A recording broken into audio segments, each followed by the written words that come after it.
बदन में गांठ गांठ टाइप का हो गया है और जो फूटते हैं, जब उसके नोड्यूल्स फूटते हैं ना, उस बीच में उसके कांटेक्ट में जो भी आएगा, चाहे वो खाने का बर्तन हो, फोमाइट्स हो, उससे वो स्प्रेड दूसरे जानवर में भी होगा। कोरोना हो या खुर पका, मुंह पका हो, या इससे रिलेटेड हेमोरेजिक पर्पुरिया बीमारी होता है, उसमें भी स्किन में उसी टाइप के आपके नोड्यूल्स वगैरह होते हैं। ये मक्खी के थ्रू, जो स्टेबल फ्लाई होता है उसके थ्रू जाएगा।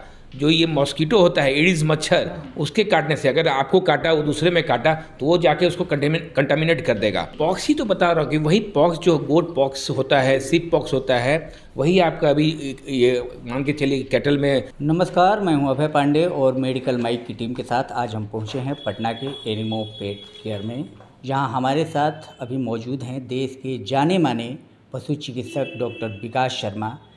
आज विकास शर्मा से हम बात करेंगे एक महामारी जिसने दुधारू पशुओं को परेशान कर रखा है। कई पशुओं की मौत हो चुकी है, जिसका नाम लंपी वायरस है। आज हम डॉक्टर विकास शर्मा से जानेंगे इस वायरस के बारे में और ये जानने की कोशिश करेंगे कि इस वायरस से कैसे बचाव किया जा सकता है। विकास जी, सबसे पहले तो आपका स्वागत है मेडिकल माइक में।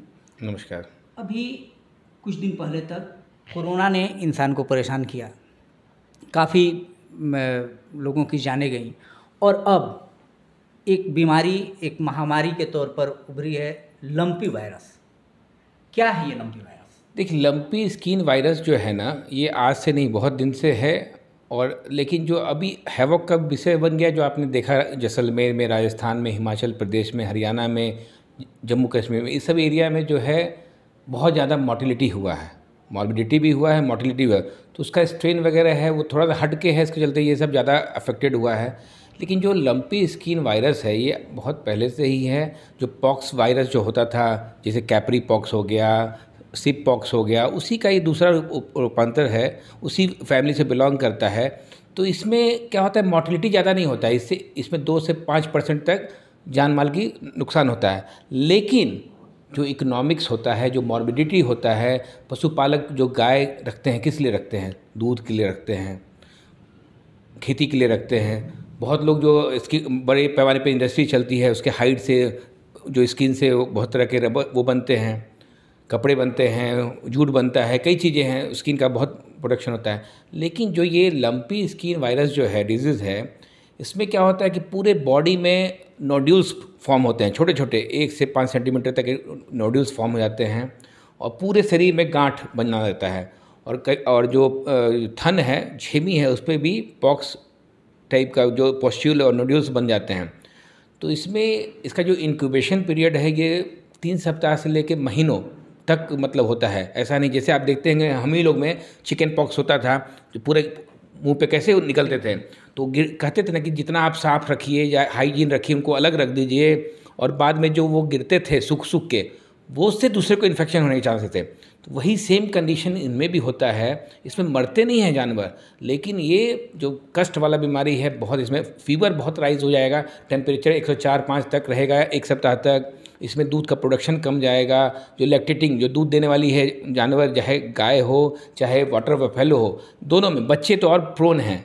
जो काफ के बच्चे हो गए, मतलब जो काफ हो गए, गाय के बच्चे हो गए, बफेलो के बच्चे, वो सब ज़्यादा प्रोन हैं। जो प्रेग्नेंट है वो ज़्यादा प्रोन है।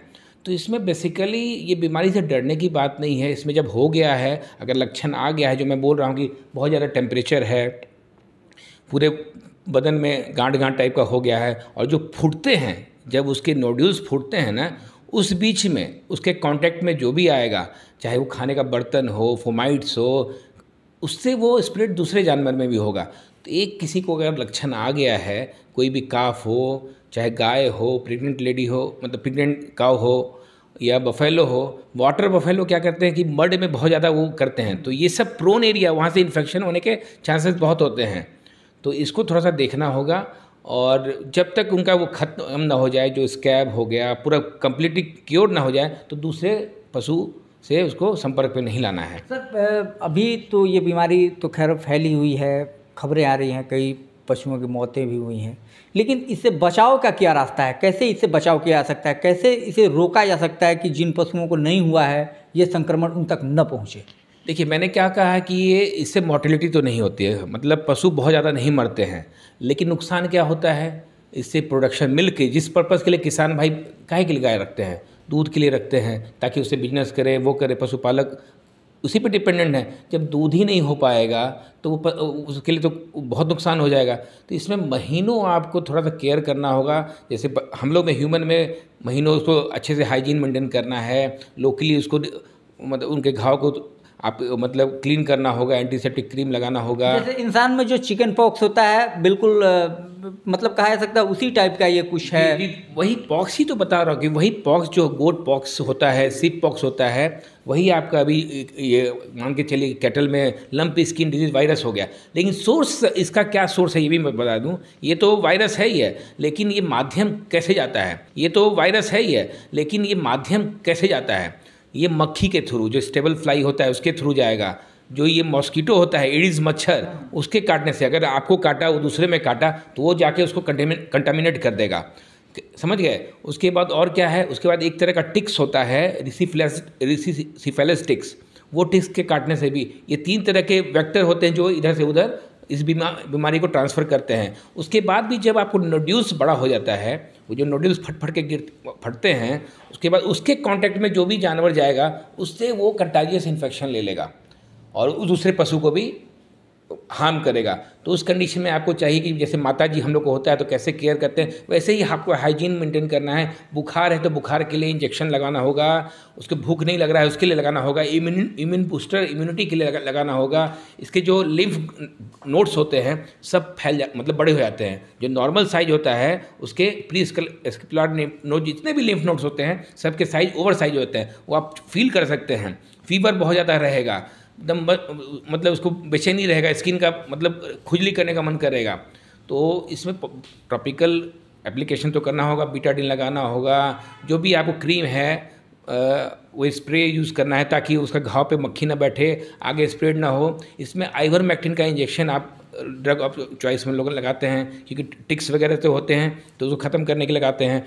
ब्रॉड स्पेक्ट्रम जो लॉन्ग एक्टिंग एंटीबायोटिक होता है, इंड्रोफ्लॉक्सासिन हो गया या बेंजाथिन पेंसिलिन या जिसको 48 लाख कहते हैं, ये सब 72 घंटे पे लगवाना होता है। एंटी एलर्जिक लगवाना होगा, कुछ साथ में सप्लीमेंट देना होगा, कुछ इम्यूनिटी के लिए बूस्टर देना होगा। ये सब प्रक्रिया करेंगे तो आप अपने पशु को जल्द से जल्द ठीक कर लेंगे।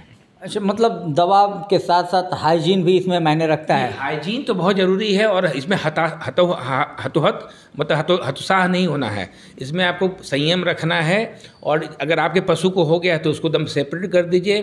पहले आप उसको ही पहले अपने हेल्दी पशु को खाना पीना खिला दीजिए, उसमें फिर हाथ धो के उसमें हाथ लगाइए, उसको पूरा जितना सेवा करना है कीजिए, जो सुई दवाई करना है। मतलब अलग थलग वैसे ही जैसे कोरोना के पीरियड में जो कोरोना पीड़ित थे उनको एक ये कर दिया जाता था जी, अलग थलग बिल्कुल वैसे वही है। कोरोना हो या खुरपका मुंह पका हो या इससे रिलेटेड हेमोरेजिक पर्पुरिया बीमारी होता है, उसमें भी स्किन में उसी टाइप के आपके नोड्यूल्स वगैरह होते हैं।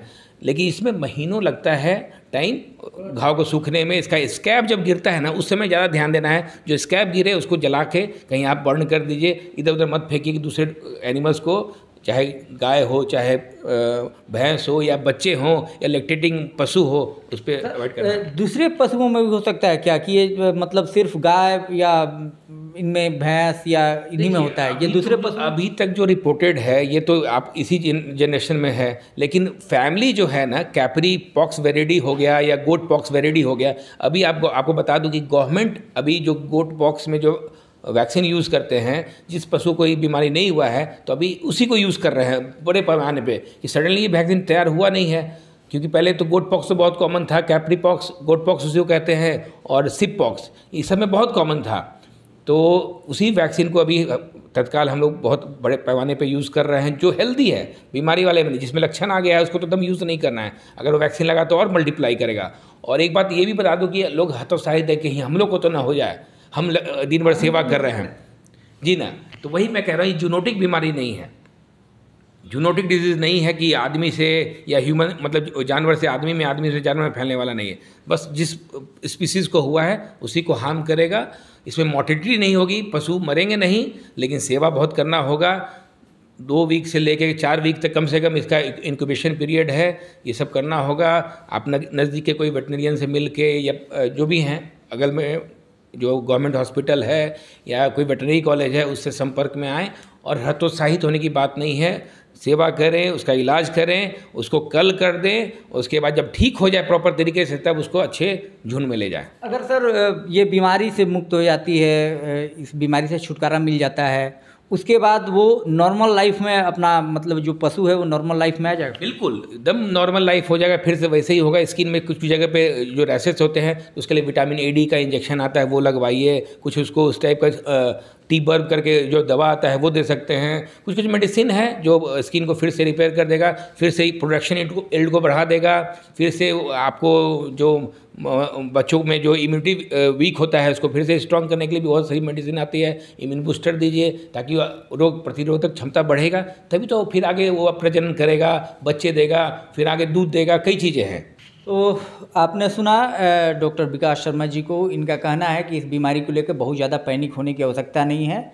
बीमारी ठीक होने में थोड़ा वक्त लगता है, लेकिन पशुओं की मौत के लिए अभी पुष्टि नहीं हो रही है कि इस बीमारी से उनकी मौत होती है। पशुओं के लिए हाइजीन का ख्याल रखना होगा और वेटनरी डॉक्टर से मिलकर उसका जो विशेष जो इलाज है वो इलाज सुनिश्चित करना होगा।